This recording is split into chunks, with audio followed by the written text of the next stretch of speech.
देखो आज से मैथ शुरू होने जा रहा है। अब मैथ के जो क्वेश्चन है ना, कुछ वो क्वेश्चन थोड़े अच्छे वाले लेवल के हैं, लेकिन मैं क्या कर रहा हूँ, किसी भी चैप्टर को शुरू करने से पहले, मैं चैप्टर शुरू नहीं कर रहा हूँ अभी, मैं चैप्टर शुरू करने से पहले आपको वे क्वेश्चन दे रहा हूँ जो सुपर डेटा पहले आए हैं 2019 या 2017 में। ठीक है, उस थोड़ा आपको अंदाज हो जाए किस लेवल तक ये क्वेश्चन हमने आपको हर चैप्टर के कराने हैं। उसकी आप टेंशन लो, बहुत जल्द मैथ पूरा करा दो, 1.5 से 1.5 2 महीने के अंदर मैथ खत्म। ठीक है ना, आपकी टेंशन नहीं लेंगे इस चीज़ की। तो ठीक है, देखो क्वेश्चन में लिखा है तीन संख्याओं का योग 98 है। कोई तीन संख्या है और हमने मान लीजिए एक फर्स्ट होगी और सेकंड होगी और एक थर्ड होगी, तीन संख्या होगी हमारी। तो तीन संख्याएं है, पहली और दूसरी के बीच का अनुपात जो है 2:3 है। ठीक है, पहली और दूसरी के, दूसरी और तीसरी के है 5, दूसरी और तीसरी के होगा 5:8।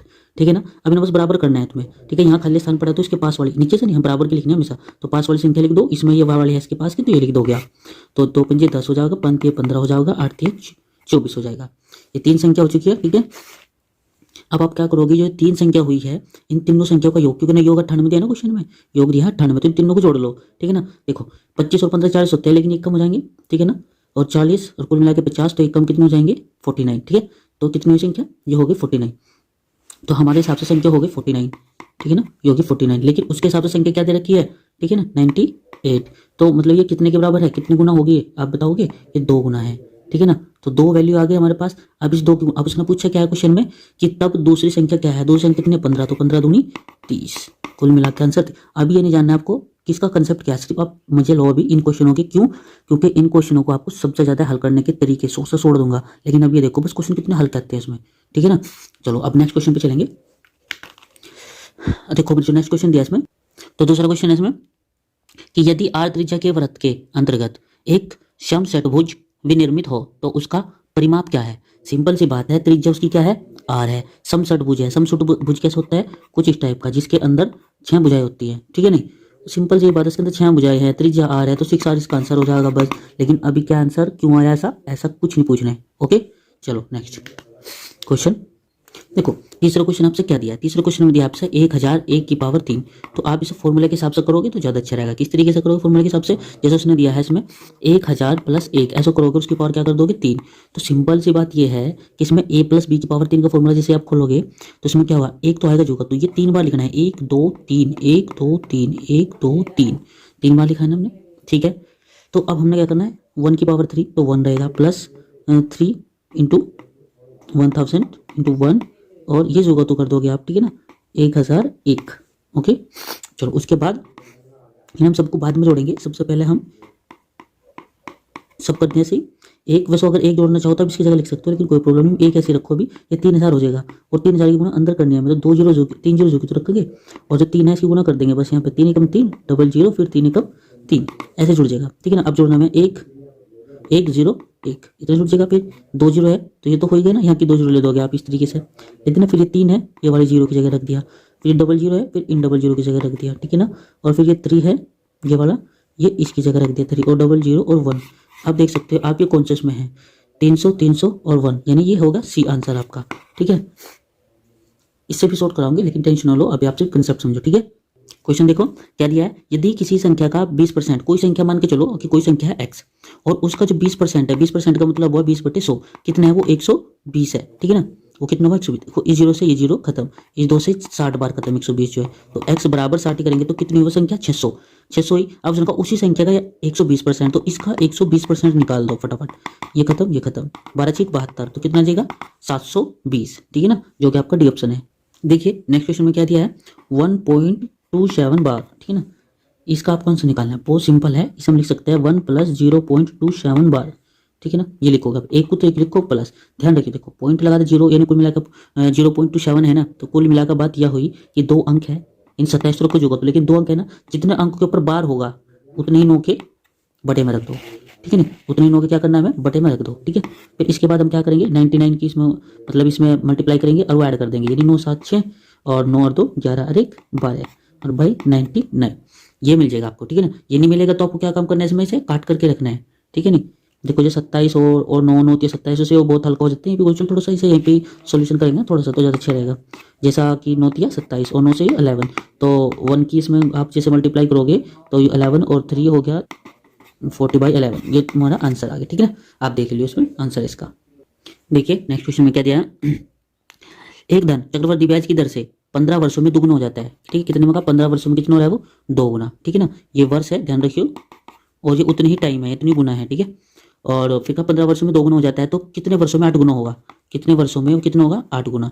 हमेशा ध्यान रखियो जो ये है इसे पावर में बदल लो, इसे कितना बोलो कि 2 की जो ऊपर है उसी की पावर में बदलना है, ठीक है। ये 2 है ना, तो ये 2 की पावर कितना होगा 3, बस इसकी गुना में कर दो, 15 या 45, तो इसका मतलब 45 वर्षों में ये क्या हो जाएगा, 45 वर्षों में ये 8 गुना हो जाएगा, ठीक है ना। बहुत नॉर्मल सवाल है सारे के सारे, ठीक है। तो सातवां क्वेश्चन देखो उसने क्या दिया है, उसने दिया है कि इसमें 6 जो बालक है छात्र है उनकी आयु है 13, 14, 18 दी है, 16 और 19 और 12 दी है। लेकिन सबसे पहले आरोही क्रम में लिख लो, ठीक है ना, बढ़ते क्रम में रखोगे। जैसे इसमें होगा 12 होगा, फिर उसके बाद 13, फिर 14 हो जाएगा, फिर 16 हो जाएगा, फिर 18 और फिर 19, यहाँ तक हो जाएगा ना। अब आपको क्या करना है, टोटल कितने 1 2 3 4 5 6, ये 6, तो 6 यानी सम है, तो 6/2 पद लेंगे हम इसमें, यानी इसका मतलब 30 3वां पद आ जाएगा, ठीक है ना। ये पद है तो ये आ गया 3वां पद। अब 3वां पद कौन सा है आपको वो देखना है, इसमें 1 2 3 तीसरा ये है, और नेक्स्ट उसका कर लेना है 3वां पद प्लस 14। इसका जो फॉर्मूला होता है, फॉर्मूला बाद में बिल्कुल डिटेल से बताना है मुझे। इन दोनों को जोड़ो, 14 प्लस 16 q/2, दोनों को जैसे आप ऐड करोगे तो कितने जाएंगे 30/2, यानी कि इसका जो आंसर आया माध्यिका वो कितनी आ गई 15, ठीक है ना। नेक्स्ट क्वेश्चन देखो, 1 2 रीजनिंग के भी क्वेश्चन ले लो जो उसने रीजनिंग के बोल रहे हैं वो भी, ठीक है ना। देखो ए बी की बहन है, जो ए है वो बी की क्या लगी बहन, ठीक है ना। ए बी की बहन है, सी बी की माँ है, जो सी है वो बी की क्या होगी माँ होगी, सी यानी बी की माँ है, तो ए की क्या हुई हो नानी, ठीक है। माँ नहीं, इसकी भी माँ हुई, सॉरी इसकी भी वो माँ होगी, ठीक है ना आपस में। तो फिर उसके बाद बोला उसने डी सी का पिता है, जो डी है ये है सी का पिता, तो अब वो है ये नाना, ठीक है ना। डी सी का पिता है तो इसका क्या होगा वो नाना, ठीक है ना। डी सी का पिता है और उसने पूछा है डी और ए का संबंध, ठीक है ना। ए और डी का संबंध, यानी डी की ए क्या लगी, यानी क्या बोलते हैं उसे जो नाना लगता है हम वो देते, तो देती होती है, लेकिन इसमें कुछ पोत्री लिखा है तो यही हो जाएगा, ठीक है ना, पोत्री। यही इसका आंसर है जो बी वाला है ना, पोत्री वाला। पता नहीं पोत्री, लेकिन हमें तो इतना पता है मतलब देती होती है, लेकिन इसने पता नहीं किस तरीके से दिया है। चलो खैर इनको जो भी सब है वो पोत्री ही बोलेगा, ठीक है ना। नेक्स्ट क्वेश्चन जो है इसका, इसने दिया है एम के, ठीक है ना। जो एम के अनुपात 169/121 समानुपात दिया है इसने, जे एच अनुपात पूछा है, ठीक है। देखो इसमें क्या दिया, एम होता है 13 नंबर पे, ठीक है ना, और ये होता है 11 पे, तो पहले दे दिया ये 13 का स्क्वायर, फिर 11 का स्क्वायर दे दिया। इसी तरीके से 10 होता है, ये 10 नंबर पर होता है जी, और ये 8 पे, तो 10 दशम यहाँ 100 का स्क्वायर हो जाएगा, बटे में 8 ठीक 64, ये आपका आंसर आ जाएगा। कौन सा है इसमें 100/64 पहला ही है, ए है, ठीक है ना। नेक्स्ट क्वेश्चन पे देखेंगे, देखिए बेहतरीन क्वेश्चन है। अब उसने कहा है जो 256 है, ठीक है ना, थोड़ा सा ये हो रहा है ना, तो मैं ऐसे कर लूँ, अब थोड़ा साफ हो जाएगा, चलो अपना हो जाएगा तो क्लियर, कोई दिक्कत नहीं है। 256 को बोला है इसने यू आर गुड, ठीक है ना, ये बोला है, बिल्कुल ही क्लियर हो जाएगा, टेंशन ना लो, फोकस कर रहा है। तो उसके बाद बोला है ना 637 को, 637 को क्या बोला है इसने वी आर बैड, ठीक है ना। फिर उसके बाद बोला है उसने 358 को बोला है इसने गुड एंड बैड, ठीक है। मैं बिल्कुल सही कर दूंगा, सब टेंशन ना लो अभी। और एंड के लिए कौन सा शब्द आएगा, अगर हम एंड रखेंगे तो उसके लिए अंक में कौन सा शब्द आएगा, मैं सही कर रहा हूँ। देखिए हो गया ना, देखो ध्यान से समझना। अब मैं पहले 2 लाइनें ले रहा हूँ, अब इसमें देखो आर है, आर है, तो इसमें जो दोनों सेम हो वो काट दो, ठीक है ना।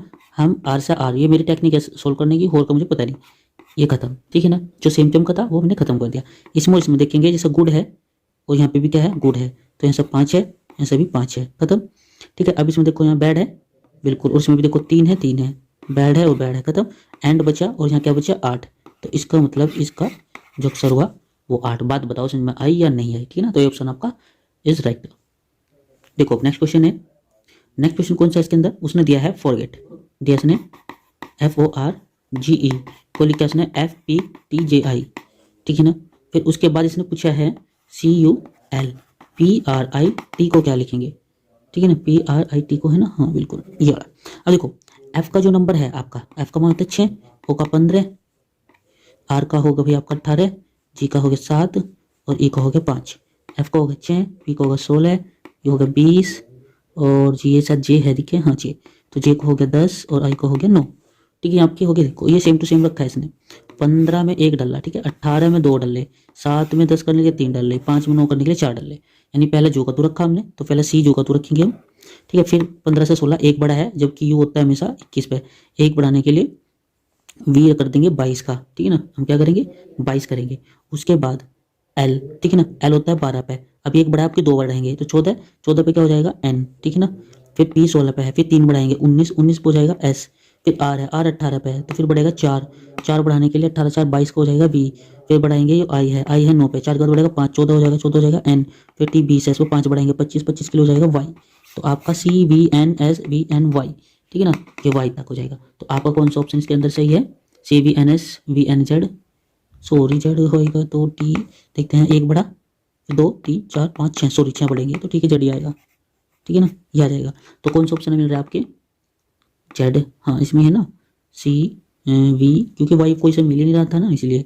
तो CVN और S और V और N और Z ये मिल गया, ठीक है ना। तो ऑप्शन नंबर C, ठीक है। इस तरीके से आपके रीजनिंग क्वेश्चन भी सोल्व होंगे। देखो मैंने ये बहुत ही मतलब ऐसे नॉर्मली बना दी है, ये वीडियो नॉर्मली ही बनाई है, ठीक है ना। और मैं ये चाह रहा हूँ कि आपकी बेस्ट तैयारी हो, और बेस्ट तैयारी के लिए अब मैं हर मतलब कि देखो मैथ्स की तो वीडियो डालनी है मुझे, पेडागोजी CDP की जो है मुझे वीडियो डालनी है। और आपको सबसे पहले देखो आपको ध्यान किसकी चीज़ पर देना है? सबसे पहला मैथ। आपको पता होना चाहिए कि मैथ जो स्कोरिंग है वो 30, सबसे ज़्यादा स्कोरिंग सब्जेक्ट यही है, 14 सब्जेक्ट सबसे ज़्यादा स्कोरिंग सब्जेक्ट।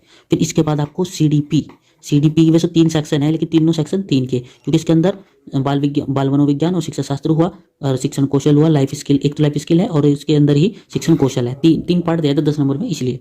और फिर इसके बाद मेरे हिसाब से आपको जो ध्यान देना चाहिए वो है आपकी हिंदी भाषा लैंग्वेज में, जो कि 20 नंबर के। ये आप में सबसे अच्छा है, 30 30 60 80 नंबर के तो यही हुए तीनों।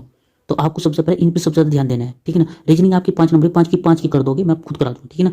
तो इसलिए मुझे अब थोड़ा सा ये टाइम देना, क्योंकि मैं आपके लिए नोट्स भी तैयार कर रहा हूँ। और हाँ, एक बात और आपको बताना चाह रहा था, शायद वे मेरी बुक्स जो है ना, वे मैंने शायद कहीं रख दी है, लेकिन एक बात बता दूँ, आज जो मैं पढ़ रहा था, देखो आप हिस्ट्री के लिए, ठीक है ना, आप जो हिस्ट्री के लिए है, ठीक है, जियोग्राफी के लिए है, यानी भूगोल, इतिहास, भूगोल, और भाई ये जितने भी मतलब GS का पार्ट है ना, ये आप रियली बोल रहा हूँ मैं आपको, ये ना आप 6 to 8, ठीक है ना, या तो NCERT की बुक हो आपके पास, या फिर SCERT की हो, यानी कि जो गवर्नमेंट स्कूलों में यूपी के अंदर चलती है वे बुक्स, उनसे तैयारी कर लोगे ना, इनफ है, मैंने खुद देखा है। और मैथ्स भी बताऊँ ना मैं, मैथ्स भी आप 6 से 8 तक उठा लोगे ना तो सारे क्वेश्चन आ रहे हैं, ठीक है ना। तो इस चीज़ के लिए मैं वीडियो को आपको कल दिखाता हूँ, सारी बुकें आपको कहाँ से क्या पढ़ना चाहिए, कहाँ से नहीं, ठीक है ना। बस अब अगर आपको रियल में ही कुछ करना है, ठीक है, मैं ये नहीं कह रहा सिर्फ मेरे सब्जेक्ट, आप एक्स्ट्रा में पढ़ो, लेकिन किसी भी कोचिंग संस्थान में 1600 का बेंच, 1700 का बेंच, आपको ये नहीं खरीदना है। बस अपनी मेहनत से करो, अपनी सेल्फ स्टडी, अगर आपके पास पैसे तो खरीद लो, कोई प्रॉब्लम नहीं है, आपको सिर्फ संतुष्टि हो जाएगी, ठीक है ना। आप खुद से 140 ला सकते हो, या प्रॉब्लम 140 प्लस। और हमेशा एक बेंच वाला बताता है आपको 110 से 120 का स्कोर, मैं कह रहा हूँ 40 प्लस कर सकते हो, लेकिन आप सेल्फ स्टडी से करोगे, ना कि किसी कोचिंग स्थान से, ठीक है ना। अब अगर आपको मेरा साथ देना है तो प्लीज़ देखो चैनल को, ठीक है ना, समझ रहे हो ना, चैनल को सब्सक्राइब करो, और पास में ही जो, ठीक है ना, एक बेल आइकन इस तरीके से करके, एक बेल आइकन की घंटी आएगी इस तरह, प्लीज़ वो दबा दोगे ना, तो उस पर 2 इस तरीके के निशान बन जाएंगे, तो वो चल जाएगी। और प्लीज़ प्लीज़ अगर आप ऐसा कर दोगे तो मेरा मोटिवेशन बढ़ेगा, मैं आपके लिए वीडियो, आप रात के 12 बजे रह जाए मैं वीडियो बना रहा हूँ आपके लिए, लेकिन आपके लिए मुझे बहुत ज़्यादा वीडियोज़ बनानी है, मेरा और मोटिवेशन बढ़ेगा। मैं CDP की ज़बरदस्त क्लास, मैं CDP क्लास ना बोर्ड पे, मेरे पास व्हाइट बोर्ड है, खैर मेरे पास स्मार्ट बोर्ड नहीं, मेरी ये भी लेटर पैड है, मैं ये मंगाई थी, ये देखो इस तरीके से लेटर पैड है, अगर ये बटन दबाते हैं ना, ये वाला जो दिख रहा है ये बंद हो जाता है, लेटर पैड मंगाई थी मैंने, मैं इससे पढ़ा रहा हूँ। मेरे पास डिजिटल बोर्ड का खैर इतना जुगाड़ नहीं है, मैं डिजिटल बोर्ड है, मेरे पास व्हाइट बोर्ड है, और मैं आपको व्हाइट बोर्ड पे ही पढ़ाऊंगा CDP, ठीक है ना। और CDP में यहाँ पे इस पर भी नोट बना सकता हूँ, लेकिन मेरा मानना है कि व्हाइट बोर्ड पे ज़्यादा अच्छा रहेगा, इस पर बनाना हुआ मैं इस पर बनाऊंगा, ठीक है ना। तो प्लीज़ मैं यही कहना चाह रहा कि आप हर एक तरीके से बस अब रेडी हो जाओ। ध्यान रखो आपका टारगेट क्या होना चाहिए, आपका टारगेट होना चाहिए ये, बस, और कुछ नहीं। ये और मेरी जो वीडियोस है ना आपको इसमें, ठीक है ना, ये ठीक है ना, ये हर चीज़ कवर करेगी, ये बात ध्यान रखना। और ये भी साथ में, ये भी CDP भी इसके अंदर, मैथ्स वगैरह और जो भी मैं पढ़ा रहा हूँ सब कवर करेंगे इसके अंदर, ध्यान रखना इस बात का, ठीक है ना। तो अब अपना ख्याल रखो और पढ़ाई उससे ज़्यादा करो। कहते हैं ना, अगर आपको कामयाब बनना है ना, जो आपके आसपास वाले आपकी रुकावट बन रहे हैं ना, उन्हें जवाब देने के लिए आपको कामयाब होना पड़ेगा, ठीक है। Take care.